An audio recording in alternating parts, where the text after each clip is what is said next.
Bonjour à tous, je suis très heureux de vous saluer dans le nom du Seigneur, que vous soyez de Genève, peut-être de la France ou même de pays plus lointains. C'est une très grande joie pour moi de vous accueillir et de savoir que vous suivez cet enseignement, que le Seigneur puisse vous bénir, vous parler, vous encourager. C'est vraiment de tout mon cœur que je fais monter cette prière vers le Seigneur. Alors, nous débutons aujourd'hui une série de messages appelée, une série que j'ai intitulée « L'onction des fils ». Et nous allons traiter un passage très connu de l'Ancien Testament, peut-être un des textes les plus importants de l'Ancien Testament. Nous le trouvons dans le deuxième livre des Rois, au chapitre 2, et nous allons parler de l'enlèvement d'Élie et aussi de l'entrée dans le ministère d'Élisée. Alors, avant de venir à la lecture de ce texte, d'abord un peu une introduction générale quant à la pensée de cette série, donc l'onction des fils. Dans le texte que nous allons lire, et vous le savez peut-être déjà, il est question de prophètes et de fils des prophètes. Alors, qui étaient ces fils des prophètes? En quelque sorte, ils étaient des étudiants qui se regroupaient autour d'un prophète, ici Élie et plus tard Élisée. Et ces hommes étaient capables d'exercer un certain ministère prophétique. Ils avaient une onction, ils avaient de la connaissance, mais ils restaient malgré tout dans la dépendance du prophète principal. Alors, longtemps au service d'Élie, Élisée fut comme un fils des prophètes auprès de lui. Mais tous les deux étaient conscients qu'un appel particulier reposait sur Élisée depuis longtemps. Et ça remonte au temps même où Élie s'était retrouvé sur le mont Horeb, au Sinaï, et où le Seigneur lui adressa plusieurs ordres, et notamment 1 Roi chapitre 19, verset 16. Il lui dit « Tu oindras Élisée, fils de Scaphat, d'Abel-Méhola, pour prophète à ta place. » Et Élisée connaissait certainement cette parole et les projets que Dieu avait formés sur sa vie. Sans précipiter les choses, il savait que viendrait un jour où il entrerait pleinement dans son appel et deviendrait prophète selon l'ordre que Dieu avait transmis à Élie. Et ce à quoi il aspirait intérieurement, c'était de devenir en quelque sorte le fils aîné, le fils héritier de son père spirituel Élie. Alors la même question se pose pour chacun de nous. Aurons-nous la foi et la persévérance pour entrer dans notre propre appel et vivre en quelque sorte notre destinée selon Dieu et de devenir pleinement des fils et des filles de son royaume? Ou, d'une certaine manière, nous satisferons-nous de vivre au milieu des frères et des sœurs dans l'assemblée? Et je vous adresse cette question. Êtes-vous désireux pleinement d'entrer dans votre appel? Et la mission de Dieu pour votre vie n'est jamais trop tard. Vous pouvez le faire encore aujourd'hui. Alors, prenons le temps de lire une partie de ce chapitre 2 du deuxième livre des Rois, les 8 premiers versets, avant de rentrer dans le premier message de cette série. Deuxième livre des Rois, donc, chapitre 2, et nous lisons. « Lorsque l'Éternel fit monter Élie au ciel dans un tourbillon, Élie partait de Gilgal avec Élisée. Et Élie dit à Élisée, « Reste ici, je te prie, car l'Éternel m'envoie jusqu'à Béthel. » Élisée répondit, « L'Éternel est vivant, ton âme est vivante, je ne te quitterai point. » Et ils descendirent à Béthel. Les fils des prophètes qui étaient à Béthel sortirent vers Élisée et lui dirent, « Sais-tu que l'Éternel enlève aujourd'hui ton maître au-dessus de ta tête ?» Et Élisée répondit, « Je le sais aussi, taisez-vous. » Élie lui dit, « Élisée, reste ici, je te prie, car l'Éternel m'envoie à Jéricho. » Et il répondit, « L'Éternel est vivant, ton âme est vivante, je ne te quitterai point. » Et ils arrivèrent à Jéricho. Les fils des prophètes qui étaient à Jéricho s'approchèrent d'Élisée et lui dirent, « Sais-tu que l'Éternel enlève aujourd'hui ton maître au-dessus de ta tête ?» Et il répondit, « Je le sais aussi, taisez-vous. » Élie lui dit, « Reste ici, je te prie, car l'Éternel m'envoie au Jourdain. » Et il répondit, « L'Éternel est vivant, ton âme est vivante, je ne te quitterai point. » Et ils poursuivirent tous deux leur chemin. 50 hommes d'entre les fils des prophètes arrivèrent et s'arrêtèrent à distance, vis-à-vis, et eux deux s'arrêtèrent au bord du Jourdain. Alors Élie prit son manteau, le roula, en frappa les eaux qui se partagèrent çà et là, et ils passèrent tous deux à sec. Je voudrais vous inviter pour un instant avec moi à prier le Seigneur. Seigneur, notre Dieu, notre Père, nous ouvrons ta parole ce soir devant ce texte extraordinaire. Ce texte merveilleux de ces deux hommes, Seigneur, qui ont accompli parfaitement leur ministère, non point par leur force, mais par ton appel et par ton esprit qui les accompagnait. Et notre désir, c'est de vivre dans notre temps, dans notre génération, Seigneur, et chacun selon notre part, cet appel que tu as préparé, que tu as placé sur nos vies, que nous accomplirons nous aussi, non point par nos forces, non point, Seigneur, par notre expérience, mais par ton esprit. Que tu puisses ouvrir, Seigneur, notre esprit, notre cœur, notre intelligence pour recevoir ta parole, pour entendre ta parole et la laisser vivre en nous. Merci de bénir ces instants, de bénir chacun d'entre nous. Seigneur, merci parce que ta parole est vivante en nous et ton esprit demeure avec nous. Amen. Alors, le premier titre de ce message, le premier message de cette série, c'est « Quelle dynamique spirituelle pour ma foi ?» et je dirais pour cette année. Quelle dynamique spirituelle pour ma foi pour cette année? Dans notre texte, il est question là d'une sorte de voyage d'adieu qui pourrait ressembler à un pèlerinage. Celui d'Élie et d'Élisée passant par des hauts lieux de la foi des Juifs, à Gilgal, à Béthel, à Jéricho et au Jourdain. Et chacun de ces endroits est porteur d'une dimension particulière de la révélation de Dieu à Israël. Chacun, en quelque sorte, a une leçon spirituelle à nous enseigner, à nous apporter. Mais attention au pèlerinage, parce qu'ils peuvent nous conduire vers des lieux de souvenirs et non d'avenir. Or, Dieu a toujours quelque chose de nouveau pour nous, une bénédiction fraîche et personnelle. Mais cela nous demande de nous attacher à lui et non au souvenir des bénédictions passées. Il nous conduira alors dans des terres nouvelles où seuls les prophètes, où seuls les fils et les filles de Dieu s'aventurent.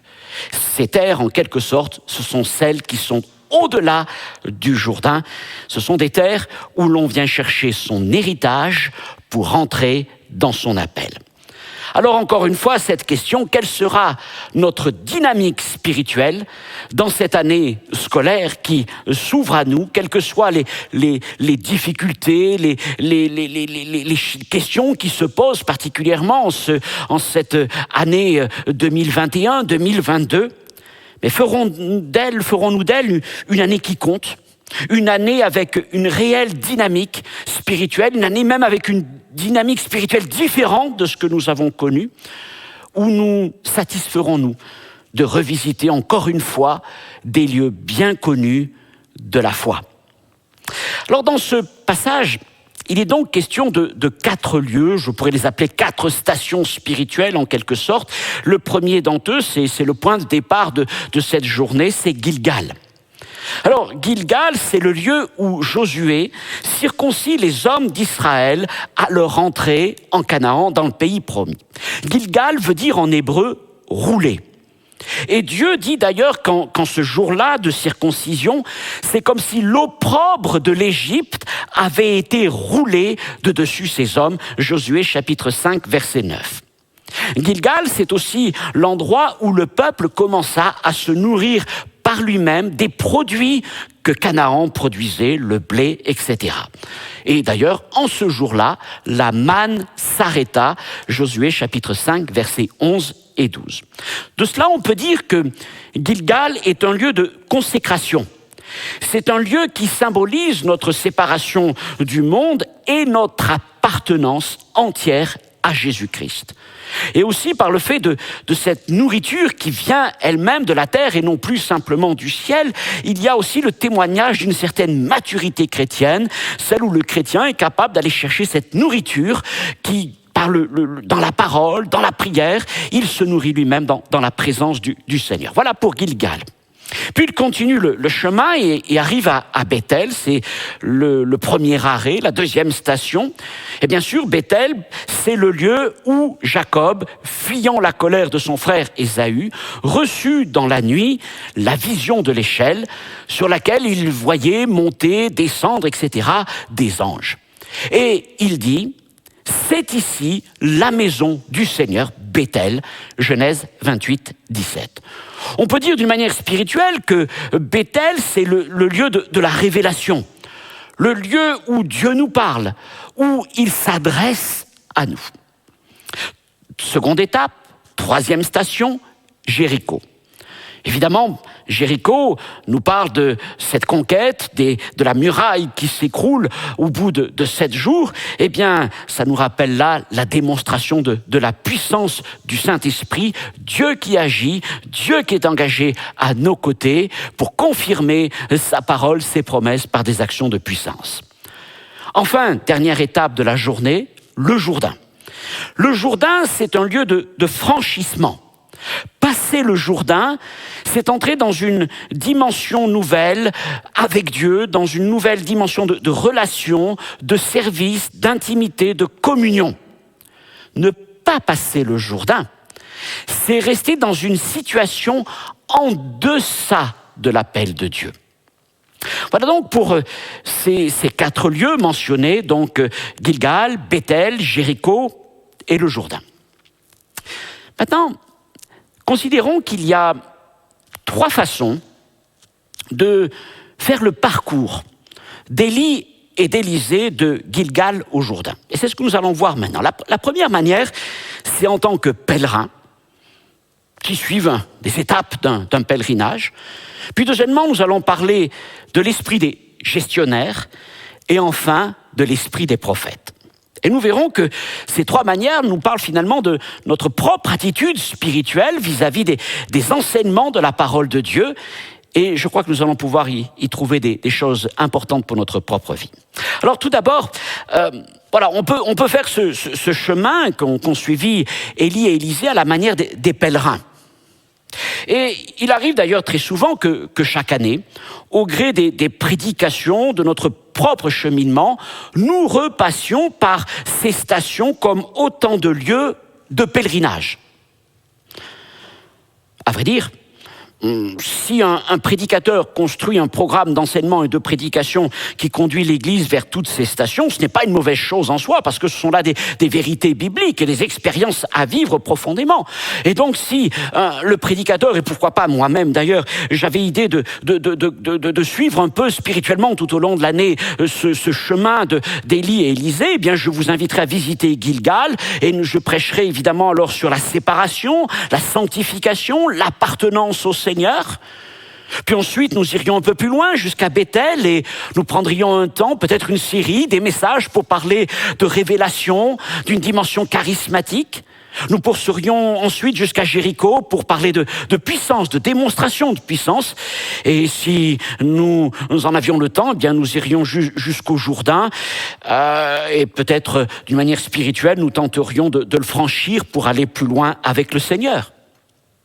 Alors, ayant dit ceci, nous pourrions finalement remplir toute notre année, cette année qui est devant nous, ces 10-11 mois, en visitant ces 4 stations.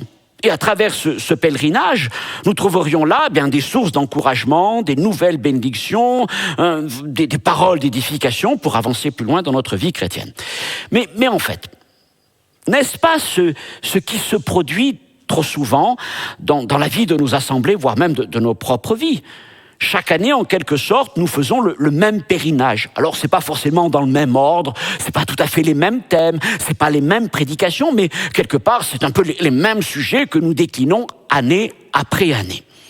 C'est une bonne chose. Toutefois, je crois que le Seigneur veut plus.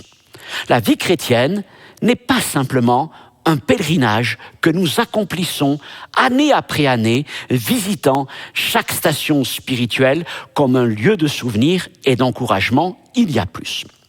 Voyons une autre manière d'aborder ces lieux, et nous allons parler de l'esprit des gestionnaires. Alors il y a donc les pèlerins qui voyagent, et puis il y a les gestionnaires. Les gestionnaires, eux, ce sont établis. Ils se sont carrément établis dans l'un ou l'autre de ces lieux, dans telle ou telle station spirituelle, un peu comme les fils des prophètes que nous retrouvons les uns à Béthel, les autres à Jéricho. Et ces gestionnaires, en quelque sorte, sont devenus les spécialistes. Ils sont les spécialistes de ces endroits. À la manière des disciples qui, sur la montagne de la Transfiguration, c'est Pierre qui parlait, disait « Nous sommes bien ici, dressons-y une tente ». Eh bien, ces gestionnaires, finalement, ont dressé une tente à un endroit particulier de leur expérience chrétienne ou une affinité pour un enseignement, pour une dimension particulière de la foi. Et il y a certainement des églises, des prédicateurs, des ministères qui se sont ainsi spécialisés dans tel ou tel domaine.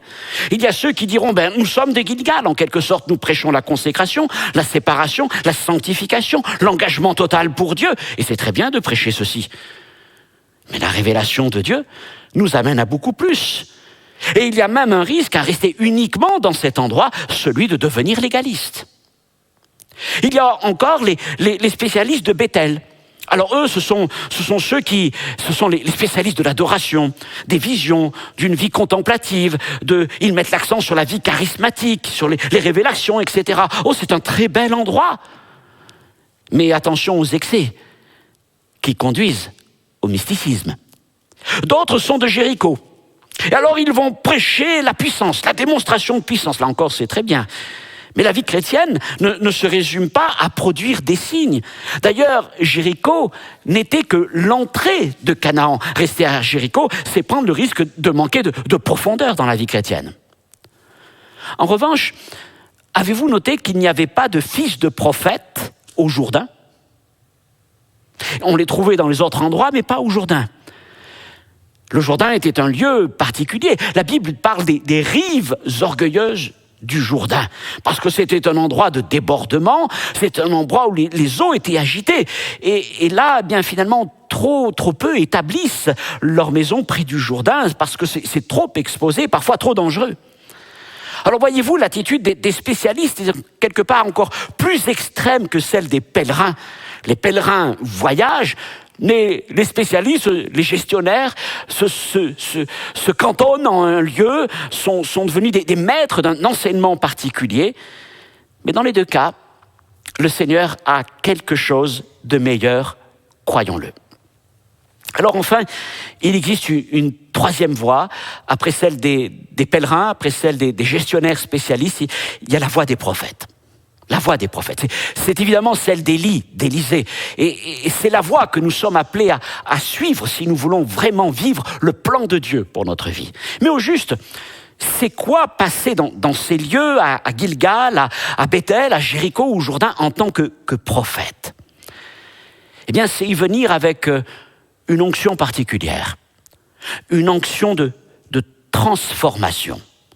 Alors, évidemment, je n'ai pas le temps de le voir ce soir, ni même dans cette série. Ça fera certainement l'objet d'une prochaine série, mais si vous êtes déjà curieux et amoureux de la parole de Dieu, vous lirez les chapitres suivants, la fin du chapitre 2, 3, 4, 5, 6, etc. Et vous verrez que Élisée, en revenant du Jourdain, est repassé par chacun de ces endroits, par Jéricho, par Béthel, par Gilgal, et que dans tous ces endroits où il repasse, ayant été revêtu de l'onction du Saint-Esprit, il va les transformer radicalement.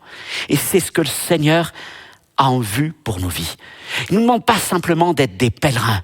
Il ne nous demande pas simplement d'être des gestionnaires. Il nous demande d'être des gens qui transforment, qui impactent leur génération.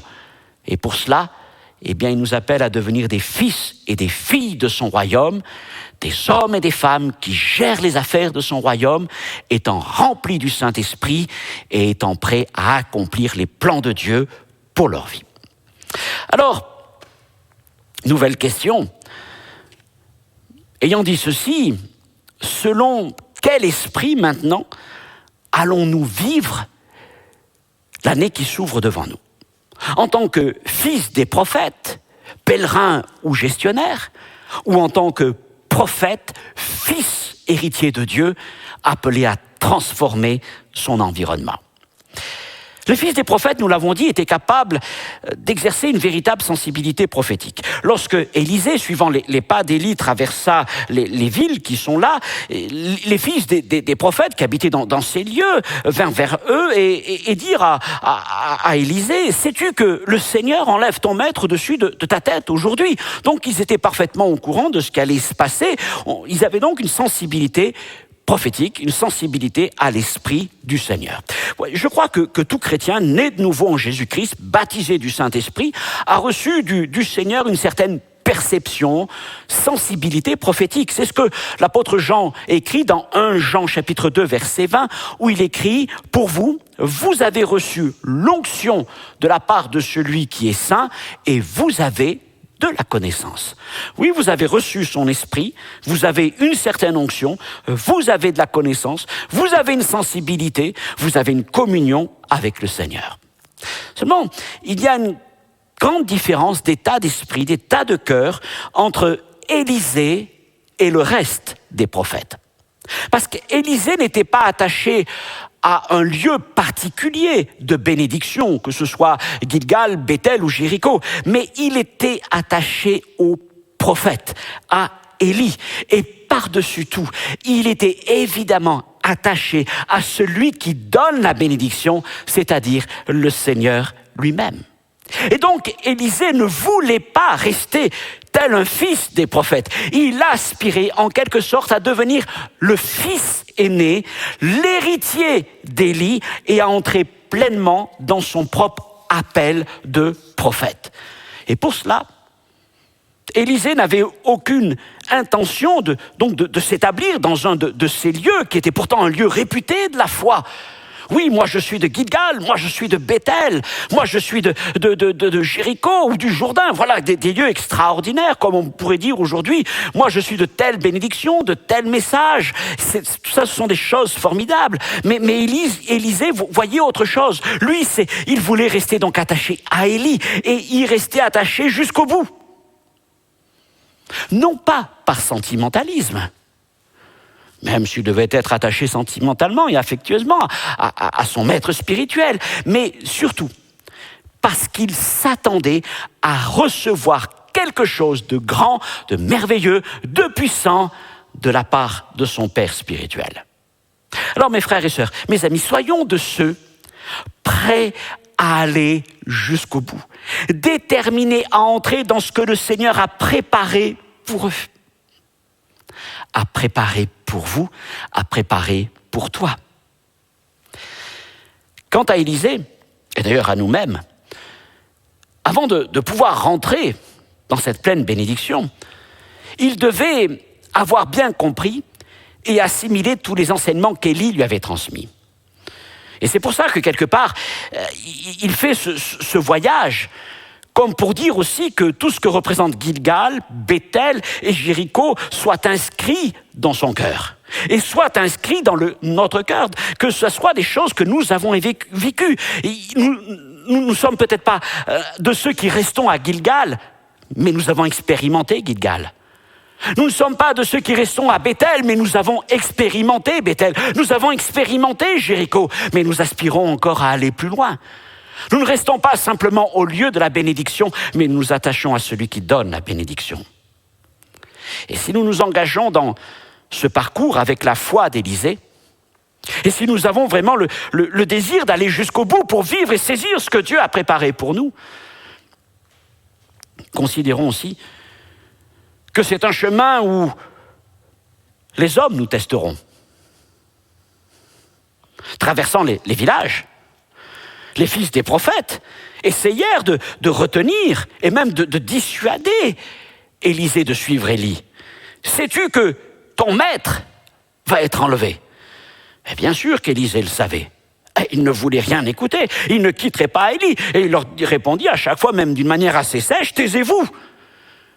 Mais les fils des prophètes n'étaient pas les seuls à vouloir le freiner dans son élan. Même Élie lui-même lui dit par 3 fois « Reste ici ».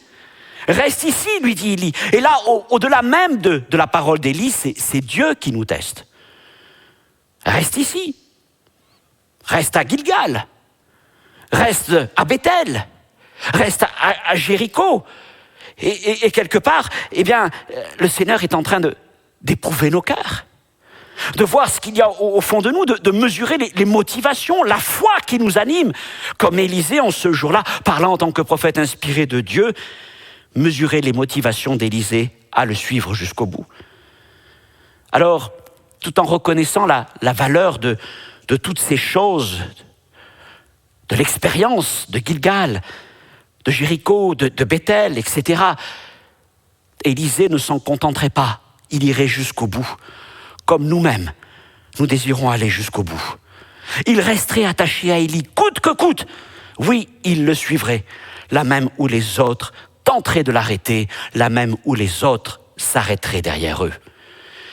Mes amis, mes frères et sœurs, ce que nous retenons de ce texte, c'est que Dieu cherche des hommes, des femmes, jeunes, moins jeunes, qui sont prêts à se lever pour dire « Seigneur, tu as déposé sur ma vie un appel, une parole.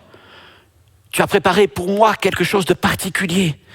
Et je veux véritablement entrer, Seigneur, dans ces choses-là. Je ne veux pas simplement rester à un endroit, stationner à un endroit. Je ne veux pas simplement gérer ce que nos pères nous ont transmis. Je ne veux pas simplement vivre ma vie chrétienne comme une espèce de pèlerinage, me rappelant les choses d'autrefois, essayant de reconsidérer année après année toutes ces belles choses spirituelles, toutes ces victoires spirituelles, toutes ces vertus spirituelles. Mais de dire, Seigneur, moi, je veux vivre ces choses. Je veux vivre tes promesses. Je veux m'attacher à toi. Je veux aller au-delà de ces stations. Je ne veux pas m'arrêter à Gilgal, à Bethel, à Jéricho. Je te veux, Seigneur. C'est toi que je désire. C'est ta bénédiction que je désire. Alors, Seigneur, je ne m'arrêterai pas en route. Quand bien même les hommes me diraient, reste ici. Quand bien même les frères et sœurs me disent, mais pourquoi irais-tu plus loin? Arrête-toi, reste avec nous. Eh bien, je continuerai. Quand bien même mes pères spirituels, peut-être mes pasteurs, mes anciens, d'autres diraient, mais reste ici, ça ne sert à rien que tu ailles plus loin. Je dirais, si je veux aller plus loin, je veux aller jusqu'au lieu où Dieu m'accordera cette double portion, cette pleine onction, cette force qu'il a réservée pour ma vie afin que je puisse vivre tout entier son appel. Ne soyez pas de ceux qui se contentent de rester à Gilgal, à Bethel, à Jéricho, mais ayez soif d'aller au-delà, d'aller plus loin et de vivre ce que Dieu en réserve pour votre vie. Voilà les hommes, les femmes que Dieu cherche. Voilà ceux qu'il appelle réellement ses fils et ses filles, que vous puissiez faire partie de ce nombre-là. Alors qu'en est-il de chacun d'entre nous? Qu'en est-il de notre propre engagement avec le Seigneur? Allons-nous nous satisfaire de gérer quelques onctions, quelques fragments de révélation, de bénédiction que nous aurions reçus de la part de nos pères ou de l'Église dans laquelle nous sommes? Et ce sont de très bonnes choses. Nous satisferons-nous de la portion de foi qui est la nôtre aujourd'hui, de la part d'onction, de la part de sensibilité, de la part de connaissance que nous avons en disant, eh bien voilà, je suis au milieu de mes frères, de mes sœurs, je suis au milieu de l'assemblée et tout va bien ainsi et je continue ma vie et merci Seigneur pour ce que nous avons reçu, c'est très bien Seigneur, merci. Et ce sont certainement de très bonnes choses, mais je voudrais vous dire encore une fois que Dieu cherche des hommes et des femmes animés du même esprit, de la même motivation, du même zèle qu'Élisée. Il cherche des fils et des filles. Trop de chrétiens, mes frères et sœurs, vivent leur vie comme des fils des prophètes. Et parfois, il arrive malheureusement que des responsables d'église, des pasteurs, gèrent leur église comme on gère un pèlerinage ou une station.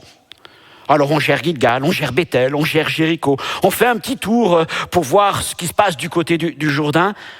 Pas trop près toutefois, parce que c'est un lieu quand même dangereux. Pourtant, Dieu veut nous amener plus loin. Dieu veut nous amener plus loin dans cette année. Que cette année ne soit pas simplement une année où nous allons encore accomplir un beau pèlerinage. Et voyez-vous, mon cœur, ma pensée, c'est peut-être, oui, dans l'année, nous allons revoir ces choses. Nous allons parler de sanctification. Nous allons parler de révélation. Nous allons parler de puissance, de vie de l'esprit. Mais j'ai envie de dire, Seigneur, que ce ne soit pas simplement des choses que nous révisons. Que ce ne soit pas simplement des lieux où nous retournons. Mais Seigneur, que ce soit des lieux où nous prenons une force avec le désir d'aller encore plus loin. Seigneur, je ne resterai pas à Gilgal, je ne resterai pas à Bethel, je ne resterai pas à Jéricho, je ne resterai pas au bord du Jourdain, mais je veux encore aller plus loin, Seigneur, vivre un miracle dans ma vie. Je prie pour que le Jourdain s'ouvre et que, Seigneur, je puisse aller chercher cette bénédiction qui me permettra ensuite de retourner vers les miens et de là, de pouvoir transformer les choses. Oui, Seigneur, je prie pour que cette année, je vive avec une dynamique spirituelle différente. Même si l'année s'avère compliquée, le Covid et toutes les échéances qui peuvent venir, etc., etc. Mais Seigneur, tu es au-dessus de tout ça. Tu es au-dessus de tout ça. Seigneur, je veux être animé de l'esprit d'Élisée. Parce que ce que je recherche, c'est la double portion de ton esprit. La part des fils aînés, la part des héritiers du royaume de Dieu. Elle est pour vous, elle nous a été acquise en Jésus-Christ, et Dieu la déverse encore sur tous ceux qui croient en lui. Dans les prochains enseignements, nous prendrons le temps de creuser davantage ces choses. Mais puisse cette parole encore vous encourager au début de cette année à vouloir vivre encore quelque chose de différent. Que Dieu vous bénisse, vous soutienne en toutes choses. Au plaisir de vous retrouver pour le prochain enseignement de cette série. À bientôt. Au revoir.